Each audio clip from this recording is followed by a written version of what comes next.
I'm going to tell you about this little spot here, this circle, and why it's so strange. I'm out in the middle of the forest, and I want to tell you about the lore that's around this circle.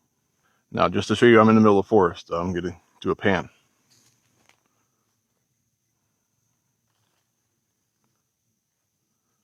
Okay, as you can see, there's nothing out here. This is about 1.5 miles, 2 miles into the Cherokee National Forest.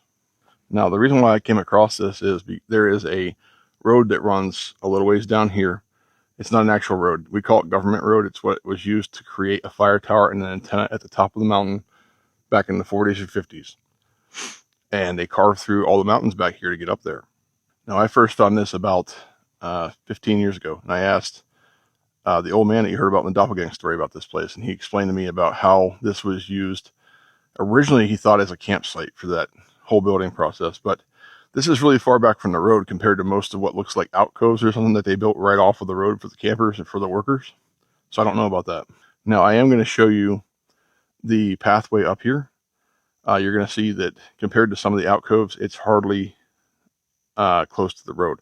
We're a little ways back. To me, it seems almost like a waste of time to come this far back in for no reason. Now, one of the weird things that happens back here, and we've had this multiple times, you'll come back here, you'll hear voices, or you'll hear weird sounds. We came back here one time at nighttime, and it was pretty freaky. I'm not going to lie about it. But the one thing that got me the most was the fact that the old timers say that this place right here that I'm standing in has been used ritually. The old timer I trust the most told me that one time he stumbled across a witch's coven back here doing some type of practice. He wasn't sure what it was, but he said close to nighttime, fire going the whole 9 yards. So I'm going to start taking you down the pathway to get out of this. And as you can see, there's not really, it's just weird. Like, why does the larger vegetation stop right at this section? Sorry for all the movement, but I wanted to show you that. And I'm walking through stuff up to my waist, and then I'm back to the trailhead here. So we'll go ahead down all the way back to the road, and I'll show you the other camping spots that were used when they were building the road. And you can tell that it was clearly right on the road. So I may fast forward this just a little bit on this part, just so you can see that it's a little walk. So it doesn't really have much of a meaning in my eyes. Trying to keep up a good pace. I'm planning on coming back here and investigating it at nighttime sometime with the equipment. And I'll probably bring you all along with me. So why not, right? Let's have some fun.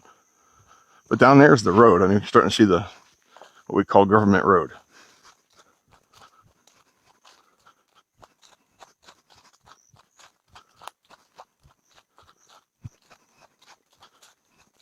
And now here's government road. And now this isn't accessible. It's all gated off. It's all national forest. I'll show you the next spot will be where the actual camping spots were. Okay, so this right here is an example of the other camping spots. They would just cut off the road right here like this, and they would camp out alongside the road. So why would they go that far back in? And this is only, I don't know, 1/4 mile from that trail. So why would they go all that trouble to dig all that far back in? It makes no sense to me. So if you have any theories based upon what I've shown you here, be my guest to put them in the comments. I'd love to know what you think. And also, why does that vegetation just stop perfectly, like someone's back there trimming it up?